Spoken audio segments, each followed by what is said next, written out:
Señoritas presentinas, muy buenos días tengan todas ustedes. Es muy grato encontrarlas nuevamente en esta mañana para iniciar nuestra sesión. Pero antes, hagamos nuestro saludo institucional. Todo para Dios, todo por su santo amor. Hoy desarrollaremos la competencia Lee diversos tipos de textos escritos en lengua materna. El propósito de nuestra sesión es: analiza, reconoce las ideas principales y el orden narrativo del texto. Nuestra sesión de hoy se denomina Comprendo las ideas y el orden del texto. Empecemos.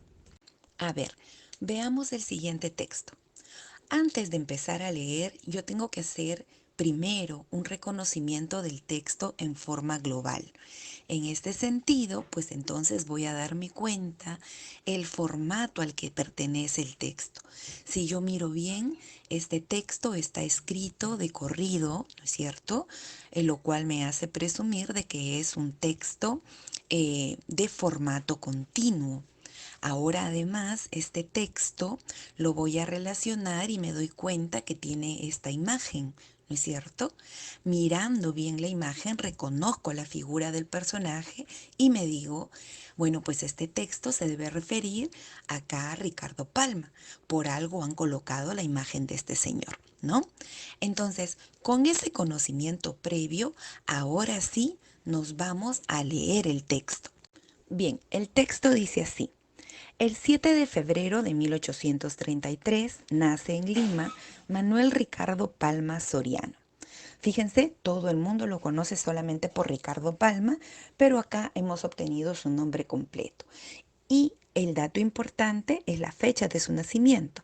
Entonces enmarcamos 7 de febrero de 1833 en Lima. Seguimos. Su vida literaria fue muy temprana e intensa. Empezó escribiendo poesía y dramas, pero destacó más en la tradición. Entonces acá nos está refiriendo tres géneros: la poesía, los dramas y la tradición. Seguimos.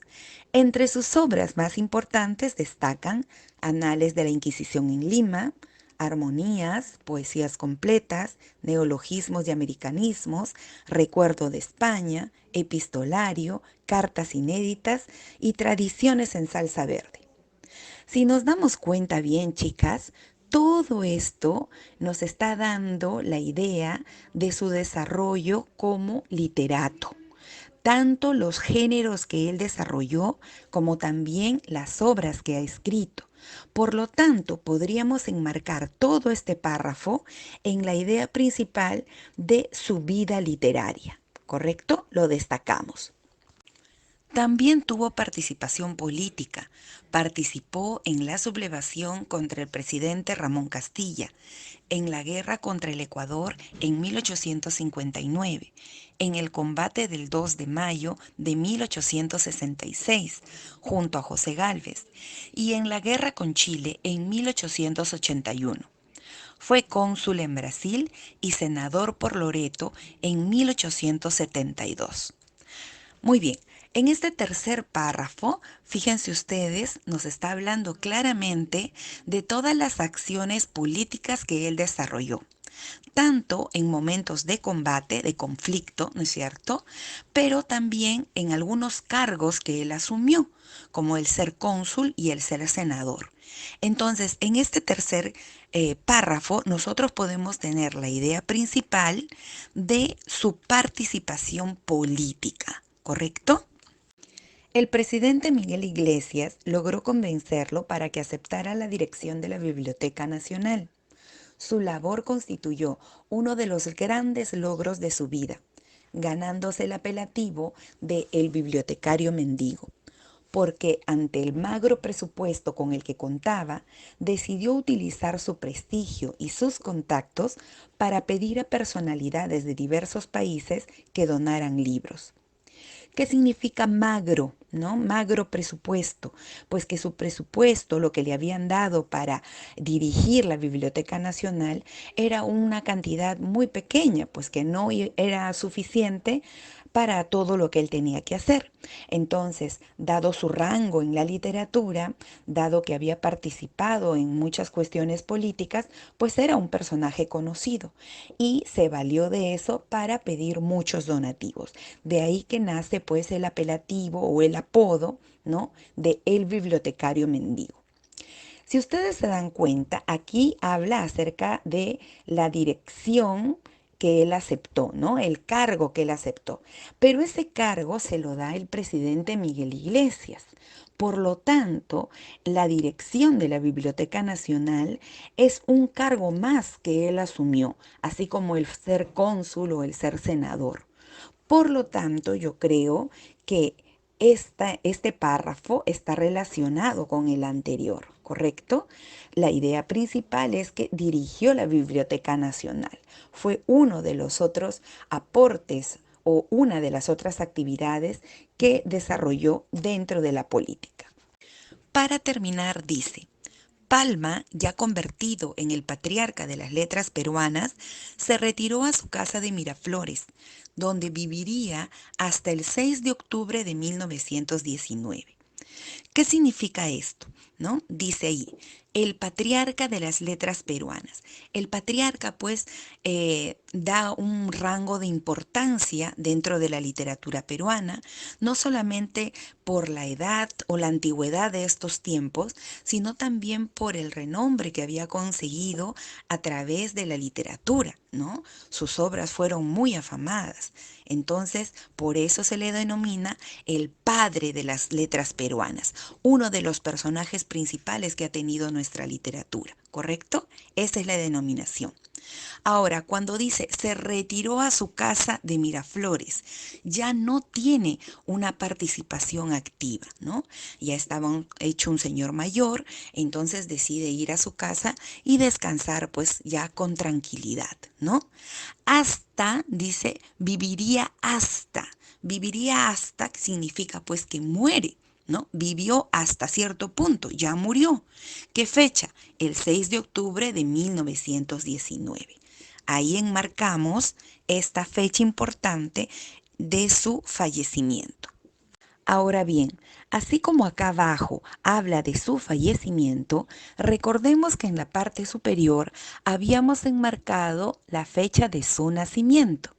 En una biografía, el nacer y el morir siempre están relacionados. Entonces vamos a establecer esa relación con esta línea que los une para tenerlo en cuenta en el momento que tengamos que esquematizar. ¿Ok?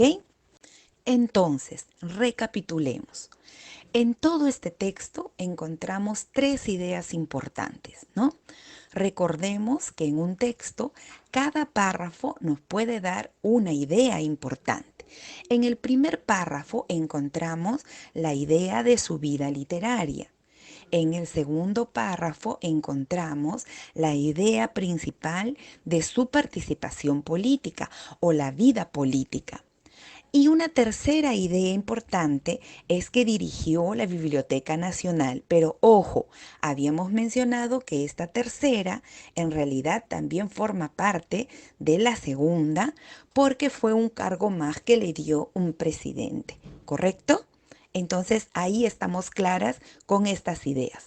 Después de una lectura, casi siempre se desarrollan diferentes actividades, como por ejemplo hacer un resumen, hacer comentarios orales, ¿no? Expresar opiniones o críticas, esquematizar, etcétera, etcétera. ¿Cómo tengo que hacer si me dejan o me dicen que haga un mapa conceptual? Lo primero que tengo que pensar al hacer un esquema o un mapa conceptual es que voy a utilizar las ideas importantes que encontré en cada uno de los párrafos en el momento de la lectura. Entonces, por ejemplo, acá yo tengo este fondo con este esquema que ya he pensado, ¿correcto? Entonces, ¿qué voy a colocar primero? Pues el título. ¿De qué se trataba la lectura? De Manuel Ricardo Palma Soriano. Yo lo he denominado así, de frente con el nombre del personaje. Profesora, ¿le puedo poner otro título? Sí, le puedes poner de título, por ejemplo, Biografía de Ricardo Palma o Vida y obra de Ricardo Palma, algo por el estilo, ¿correcto? Muy bien, el texto tenía básicamente dos ideas importantísimas. La primera estaba referida a su vida literaria y la segunda a su actividad política, pero yo le he puesto acá vida política, ¿correcto? En su vida literaria destacaban dos partes importantes, dos temas secundarios, dos ideas secundarias, ¿no? La primera que estaba referida a los géneros que él había desarrollado. Se decía entonces en un inicio prosa y drama, pero destacaba también en la tradición, ¿correcto? Nótese aquí que yo no estoy copiando todo el párrafo completo, solamente lo más importante o esencial, ¿correcto? Inició con prosa y drama, destacó en tradición, nada más, ¿correcto? Ahora, la segunda ramificación con que también se abre la vida literaria es para enumerar las obras que él ha desarrollado. No copio todas las obras en bloque, las separo y cada idea debe tener su propio cuadrilátero. Entonces yo podría colocar ahí que en su vida literaria desarrolló la obra Anales de la Inquisición, Armonías, Poesías completas, Neologismos y Americanismos, Recuerdo de España, Epistolario, Cartas inéditas y Tradiciones. Hasta ahí. ¿Correcto?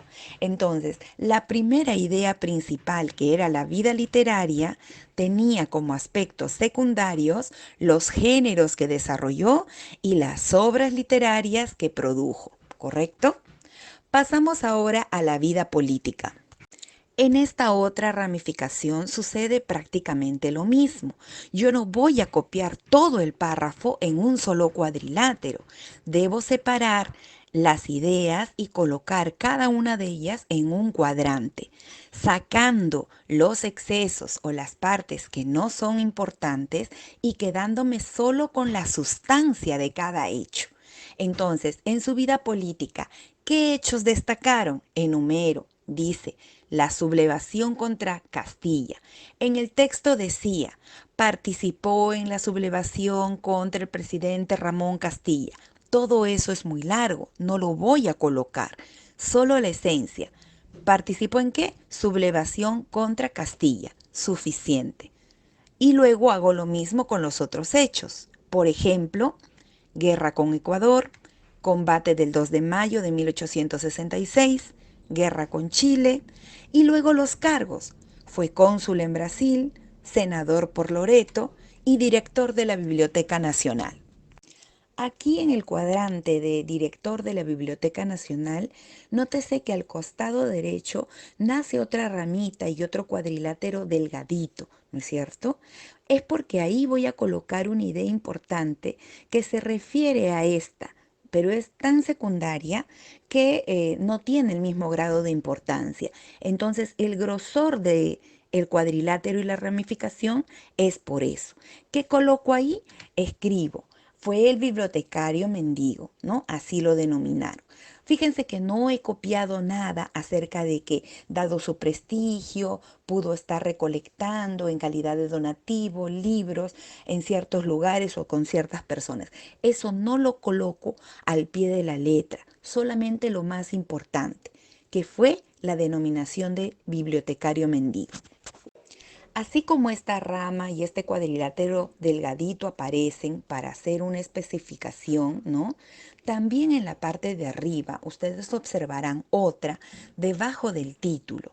Esa la he reservado para colocar la idea del nacimiento y de la muerte de Ricardo Palma, que si bien es cierto son hechos o son datos importantes, no corresponden al desarrollo de la ramificación de la vida literaria y tampoco al desarrollo de su vida política.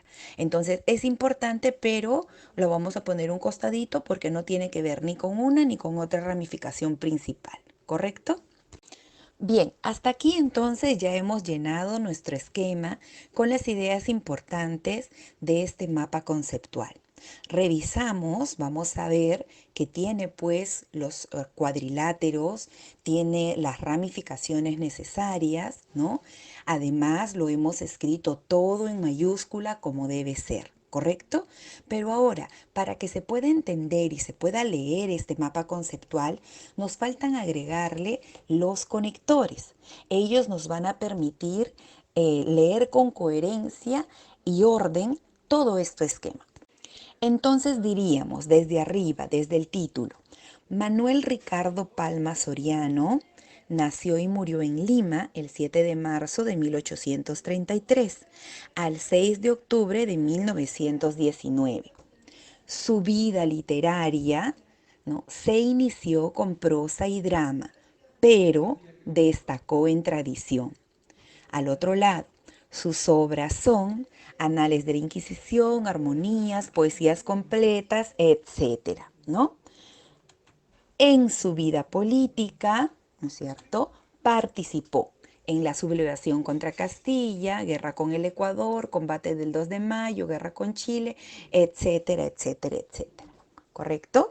Entonces, es así como debemos de elaborar un esquema conceptual. Al final le tenemos que agregar los conectores. Los conectores deben estar obligatoriamente escritos con letra minúscula. Si es posible, de otro color para que, bueno, pues salten a la vista y lo tengamos en cuenta, ¿correcto? Entonces, este es un ejemplo de cómo deben hacer correctamente su mapa conceptual. Bien, entonces ahora no nos queda más que ponernos a practicar desarrollando algunos ejercicios. Entonces, por favor, van a leer de manera atenta y comprensiva, aplicando todas las recomendaciones que les hemos dado y a contestar pues las preguntas sobre cada uno de estos textos en forma de cascada. Muchas gracias a todas por su atención y ya nos vemos. Bye bye.